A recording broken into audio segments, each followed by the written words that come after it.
being myself right now. I don't even recognize the woman that I am becoming. I said I want to live for God. I want to live for God. I want to go to church. I want to worship. I want to pray. I want to be close to Him. I cannot continue living life like this. This was maybe October, November, December,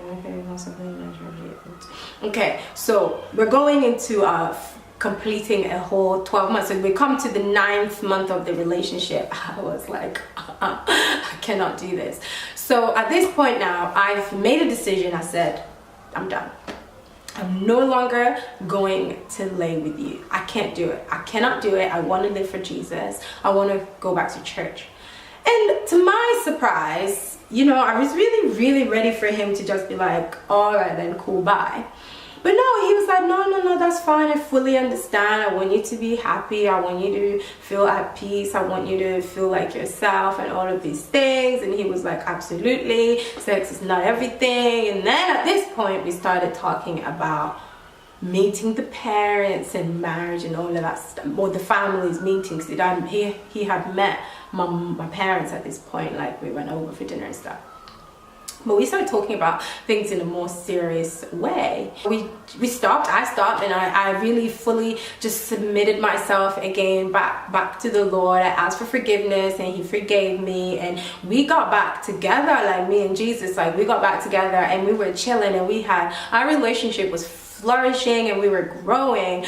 But all the while I was at home with a man who did not live a life necessarily that honored God. In his heart, he didn't feel like he owed God, that he didn't believe in purity as such. So he was abstaining, or should I say he was he was being celibate for absolutely no reason. I was abstaining because there's a difference between celibacy and abstinence. He was just like not having sex while I'm abstaining to give honor to God and to glorify God. And it wasn't gonna last a long time, guys. Like, let's be real. In my mind at the time, I was like, yeah, of course it's fine. I was just so oblivious to the fact that actually this is like a retarded bomb, like it's going to blow up in my face at some point. That never crossed my mind.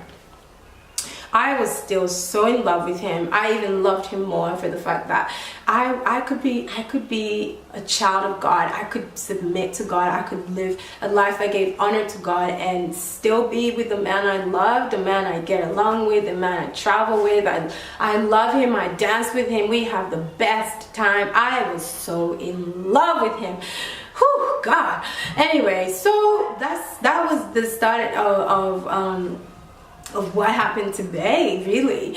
So like I said to you guys, I shared a lot of our life. I shared not a lot of our life. I shared a lot of our pictures, but very little of our lives. And a lot of people were like really loving seeing us together, because I won't lie, the man was fine. Okay, that chocolateness. The man was fine, and the pictures were beautiful. People would just see it and be like, wow, you know, we were featuring here, featuring there. We had this shoot, and it just went viral, and people were tagging me left, right, and center. Oh my gosh, you guys, Bella Naja, Wedding Digest, you name it. And I was like, no. And I was growing. I keep talking about growing. I kept on growing. So at one point I was okay with just being in a relationship and I being the only person that honors God. But I started wanting more. I started wanting a man that wanted to come to church with me, a man that wanted to worship with me, a man that wanted to honor God intentionally with me until we wed. Like, I started wanting that, and I tried so hard, like I would, you know. Anyways, that's for the next part of the scene. Focus on me, focus on me. Yeah, so yeah, and then God convicted me, guys. God convicted me. And you know what? I love when God convicts me. I love when the Spirit of God convicts my heart, because that really shows me that He's there, He's with me, and He doesn't leave me. He doesn't just let me figure it out by myself. When something is wrong, He convicts me. He tells me, He's like, something needs fixing. That's literally how it feels. And this is what were happening, guys. I would always get really beautiful messages from people, how you guys look so good together. But one day I received this one message, and that message was a game changer for me. And at this point, we were still together. I was thinking of breaking up with him. I wasn't thinking of leaving the relationship or anything, but I received this message, guys, on my Instagram, in my DMs, from a random girl that clearly follows me, and I didn't know her because I didn't follow her at the time. But I received a whole paragraph. I'm not even gonna lie. A whole paragraph. Can you see? A whole paragraph, yeah? From this girl, and she's a beautiful, beautiful girl, and a Christian girl. And this was the message that she sent to me, and this is how the message read. Sister, I'm your fan, girl. I've been seeing your profile, and I just feel so blessed because of your happiness, finding the right man in your life, and those stuff, you know. Fire emoji. God bless you and your boyfriend as a mighty couple in Jesus' name and for his glory. You also have a very nice style and swag, ha ha ha. So long story short, you're killing it. Laugh emoji, cry laugh emoji, love heart. And I pray God that he blesses me, or he will bless me with the right man in the right time as well. Hashtag love your profile. And a love heart. And oh guys, like I can't lie, that message didn't make me happy. I received it and I was like, oh, God was like, tick, tick, tick, tick, tick, tick, tick. And at this point I made a decision. I was like, you know what, I am actually misleading the children of God. God was saying to me, like, really? Like, are you serious? This is what you're doing. I give you this platform and this is what you're gonna do. You're basically I'm making this girl think that you know, by no intention of mine, I'm making it feel like, yeah, my relationship is great. God is not in this. Yes, God has not ordained this. God has not authorized this. God is not even like being glorified totally fully in this. But that's how I felt, and I decided that day that, you know what, I'm gonna stop posting pictures and videos and stuff like this, because in my heart I knew that God wanted me to have a relationship that had purpose, that was giving glory to him, and I was changing lives and bringing people to him. But my relationship didn't do that. This poor girl was talking about how she can't wait for God to bless her with the right man and everything, and I'm just like, at that point I made a decision, and I was like, and I can't remember what month that was. That was months, like months and months before I felt God telling me that, you know, time's up, I've given you long enough. It was months and months before, and I don't remember what I replied. So I think my reply really was me. It was about me, not about us. And it talks about keeping God's commands. I was the only person doing that. And I talked about forgiveness and learning together, which is true. I think it's important in a relationship that you forgive constantly, every day, every minute, every second. You have to forgive, otherwise it's just not gonna work. And obviously you learn and you grow together, because if one of you is growing this way and one of you is either growing that way or staying stagnant, it's not gonna work. And so that's what happened to Bay. I think you guys, when you ask what happened to Bay, I think you're asking what happened to me posting pictures and sharing videos of Bay. That's what happened. That's the day that I decided that I'm no longer gonna post pictures and videos and stuff like this, because God is convicting my heart, and I can't deal with it. I can't deal with people feeling envy and jealousy and stuff like this for something that in my heart of hearts I know isn't giving God glory. So I was just like, no, that's it, that's enough for now. So that's why I stopped sharing pictures. And you know what, I'm going to talk a little bit about that, because I said before, I think for me it's like, it's not about sharing pictures. Look, I speak to girls who I know are dating more than one guy at a time, but they don't post pictures on Instagram or Facebook or whatever about it. That doesn't make it okay. It's not about whether you post pictures or not. It's not even about privacy. Look, I believe in privacies in relationships and private lives, but I also believe that there is a difference between being secretive and sneaky and then being private. Like, I should be free to share a picture of my man's face if I want to, but I talked about the difference in my approach, and the one thing that has changed for me is that definitely you need to know yourself, and you need to be grown in your spirit. You need to know the whole purpose of the relationship in the first place. If you're in a relationship with purpose, and together you and your boo are serving God, you're doing things for God, and you're leading a holy, pure life for God's glory, absolutely share that. Encourage other young Christians who are in couples to do that. I would be like, go ahead and share. If you guys are going to church together, share it. If you guys are worshiping together, share it. If you guys are going out doing community work together, share that. If you guys are struggling to stay pure, or you guys are like having temptations or whatever, you're working out ways to deal with, share that stuff.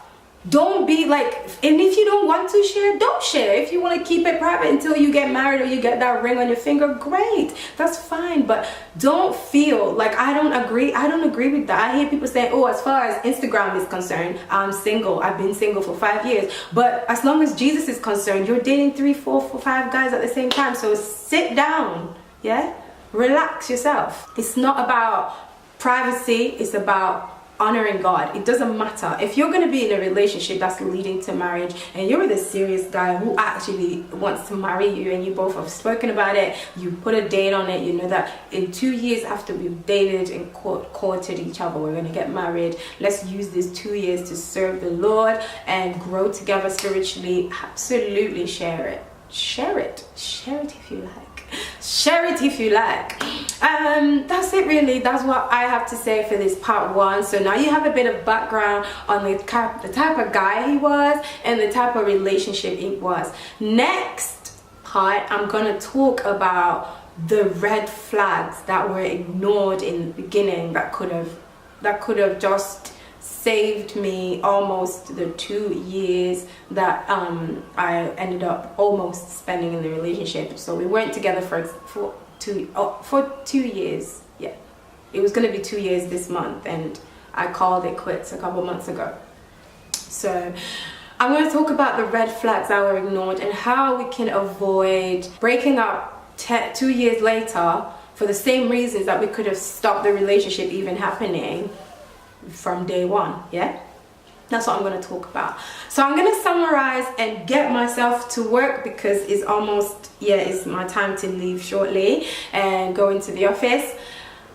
The video was this part of the video was called "What Happened to Bay? Why I Left a Good Man and a Good Relationship to Be Single." I summarized what a good relationship in the world looks like, and what a good relationship in God's eyes look like, and what God wants us to be doing in our relationships. And I talked a bit about sharing photos or sharing your relationship and sharing your time with your bae on social media. Personally, you know, by all means, do what you like, share what you like. But personally, I just think if you're in a relationship where God is in the center, you both have purpose, you're both talking, you're both heading towards marriage, you're both serious, and you're both leading a life that honors God, share it, because you never know which other young couple you're encouraging. You never know which other young couple you're inspiring. So next up, I will talk about the red flags. I hope you guys have an amazing day. I have accounts to do and people to pay, so I'm going to head off to the office. I will order an Uber now, so by the time that I'm waiting for the Uber, we can just hang out a bit. It's only 4 minutes. 4 minutos. That's it. That's it. I did say though that this series is going to be emotional. Like, that was not the emotional part. That was actually, that made me happy actually, talking about the good times and talking about, like, that was good. But it does get emotional, and like, it really does, and it's bad. It's not bad, it's good bad. What should I play? Oh, I'll play this real quick. My Uber's 3 minutes away. How? Give me time to enjoy myself. What is this? Oh, I think my speaker's died. I went up. E.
Next part 2. Have a good day.